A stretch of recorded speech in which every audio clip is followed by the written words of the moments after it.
Hello, beautiful soul family. Rebecca here, your vibe mentor, bringing you another video on how to raise your vibration so you can live your best life.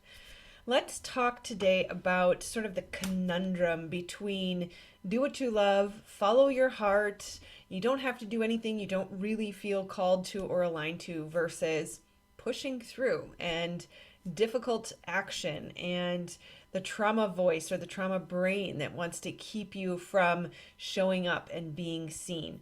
That there is a delicate balance between following our guidance and only doing what we feel aligned to or guided to versus taking uncomfortable action. That if you have any level of the unworthiness wound or feeling not enough or the world is not safe or people are not safe, those beliefs will make it very difficult for you to take action and get yourself out there, use your gifts to be of service, to contribute to the whole, and to help create heaven on earth.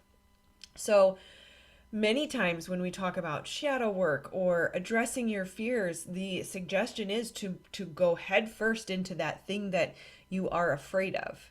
So this is where a level of self-honesty is required, that we have to really be discerning and look at whether or not we are lying to ourselves, whether or not there is uncomfortable action that we are being asked to take and we are not doing it because the voice of trauma says it's not safe, or you need to stay hidden and tucked away, versus moving forward into something that will be good for you. That if you can push through and take the uncomfortable action or head first into that which you fear, you'll be able to desensitize the charge around that.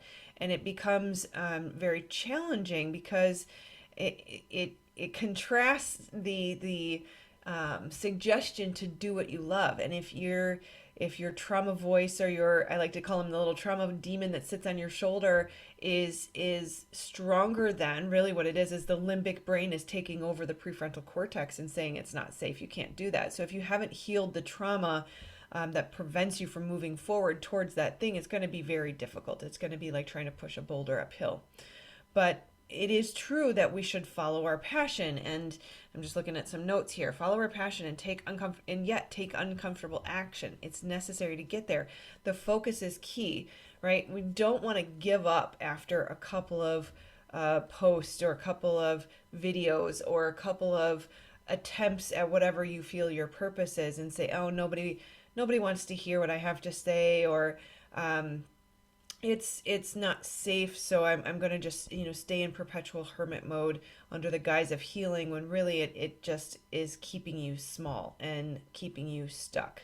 So the point is, yes, there is a delicate balance between do what you love, follow your heart, knowing that the level of discernment necessary to determine that is going to be very high. That you have to be honest with yourself and say, am I not doing something that I love, or am I not doing something that I feel called to because of fear, because of the trauma wound, because of the triggers of being safe or not feeling safe, or the world seemingly being out to get you, which is not true. So we have to really be careful and separate that voice of your soul's desire and the divine guidance versus the voice of trauma and fear.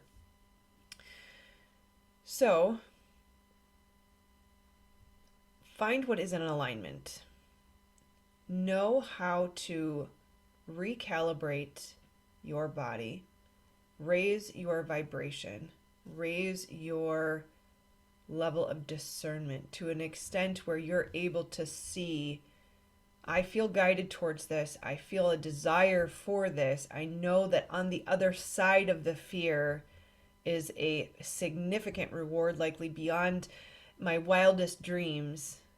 But, and this is where we bring in our discernment and our self-honesty, but I am too afraid of what it takes to get to that place. And that is where uncomfortable action is necessary. That is where focus and attention is necessary to push through those blocks.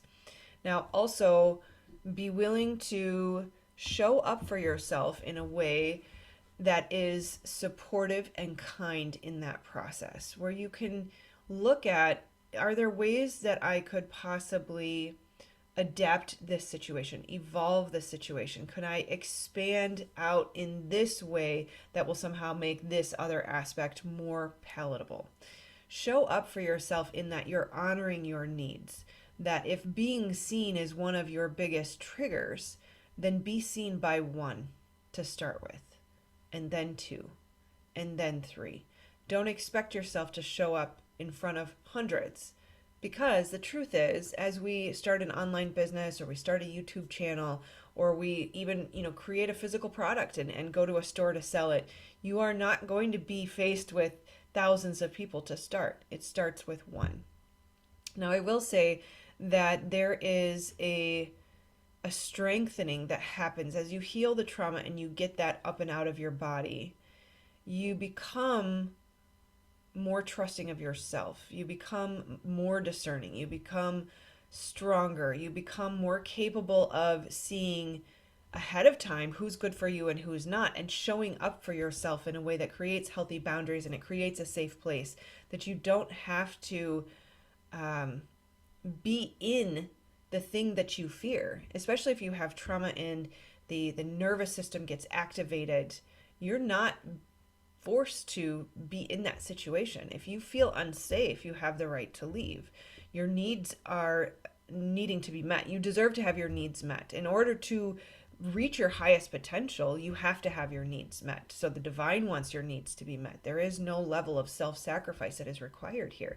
So show up for yourself. Don't self-abandon by forcing yourself to go headlong into this thing that is going to hurt you.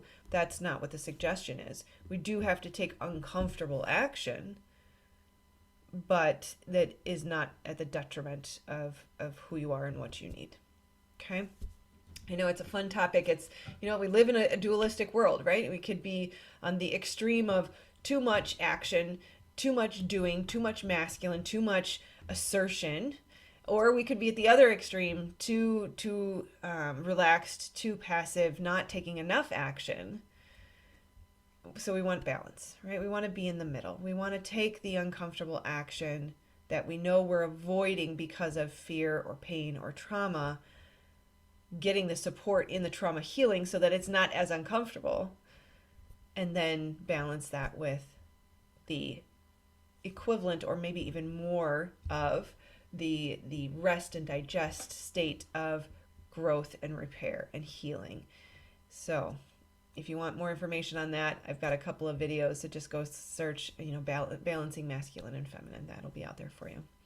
All right, I will keep this one short today. I love you guys. Please do make sure you like, subscribe, and share. A little emoji comment is greatly appreciated. It really helps the YouTube algorithm. Otherwise, click this button to subscribe, or this video is customized just for you. All right, take care, my friends. Namaste. I love you.